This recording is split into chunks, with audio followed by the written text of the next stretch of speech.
Assalamualaikum warahmatullahi wabarakatuh. Nama saya Malika Ayumi, NIM E20193147.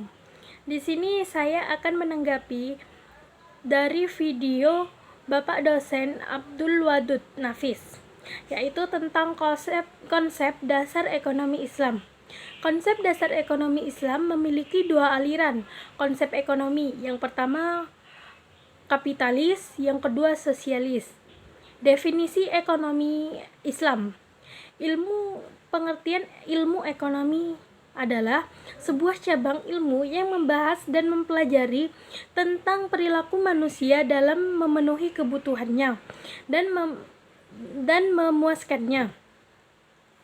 Yang kedua yaitu pengertian ekonomi Islam. Nah, kalau ekonomi Islam ini juga ada pengertiannya, yaitu sebuah cabang ilmu yang mempelajari tentang perilaku manusia dan dalam memenuhi kebutuhannya dan memuaskannya untuk mencapai falah berdasarkan pada prinsip-prinsip dan nilai-nilai Al-Quran, Sunnah, Ijma, dan Qiyas.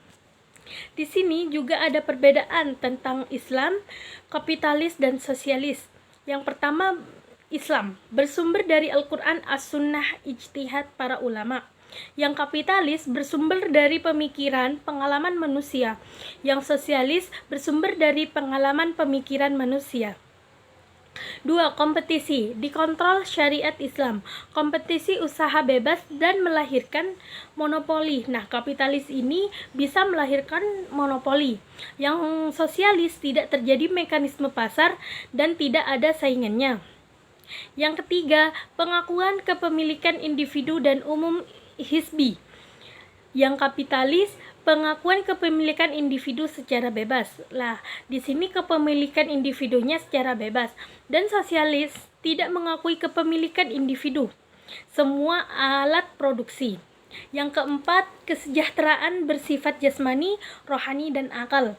Nah, Islam ini bersifat jasmani, rohani, dan secara akal. Yang kapitalis, kesejahteraan bersifat jasmani belaka. Yang sosialis juga termasuk kesejahteraan bersifat jasmani dan rohani. Bersifat jasmani belaka. Yang kelima, mekanisme pasar bekerja menurut maslahat. Yang Islam bekerja menurut maslahat mekanismenya, dan yang kapitalis mekanisme pasar dibiarkan berjalan secara individu. Yang sosialis, perekonomian Islam dijalankan lewat perencanaan pusat oleh pemerintahan. Nah, itu adalah perbedaan Islam, kapitalis, dan sosialis. Di sini saya juga akan menjelaskan tentang sumber hukum. Sumber hukum ini ada 4, yaitu Al-Quran, yang dimana setiap masalah dari jual beli, akad piutang, semua harus berdasarkan Al-Quran. Jika tidak ada bahasan di Al-Quran, kita harus melewati Al-Sunnah, yaitu kesepakatan para nabi. Dan yang ketiga yaitu ijma, lalu kesepakatan para ulama. Dan yang keempat itu qiyas, menyamakan sesuatu dengan hadis dan Al-Quran. Di sini juga saya akan menjelaskan tentang dasar ekonomi Islam. Dasar ekonomi Islam yang pertama keesaan Allah atau tauhid. Yang kedua al-siddiq dan amanah atau kejujuran dan tanggung jawab. Yang ketiga mengakui hak milik dan umum. Nah, di mana kita harus tahu bahwa hak milik siapa dan untuk umum atau tidak. Yang keempat adalah keadilan. Yang kelima at-tawazun atau keseimbangan. Yang keenam al-ta'awun, tolong menolong. Nah, di sini juga ada prinsip-prinsip. Saya akan menjelaskan tentang prinsip-prinsip ekonomi Islam bebas dari maghrib. Yang pertama yaitu maisir, judi.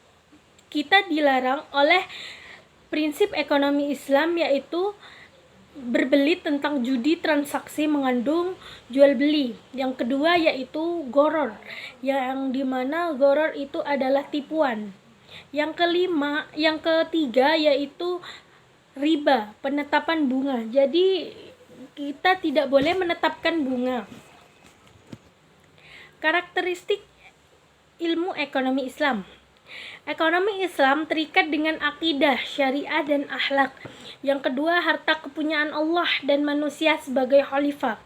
Yang ketiga, larangan masyir, goror, dan riba, yang tadi saya jelaskan. Yang keempat, keadilan dan keseimbangan dan melindungi kepentingan individu. Yang kelima, keseimbangan antara kerohanian dan kebendanaan. Yang keenam, bimbingan konsumsi. Yang ketujuh, petunjuk investasi. Dan yang kedelapan adalah zakat. Sekian dari tanggapan dari saya tentang ekonomi Islam. Kurang lebihnya mohon maaf. Wassalamualaikum warahmatullahi wabarakatuh.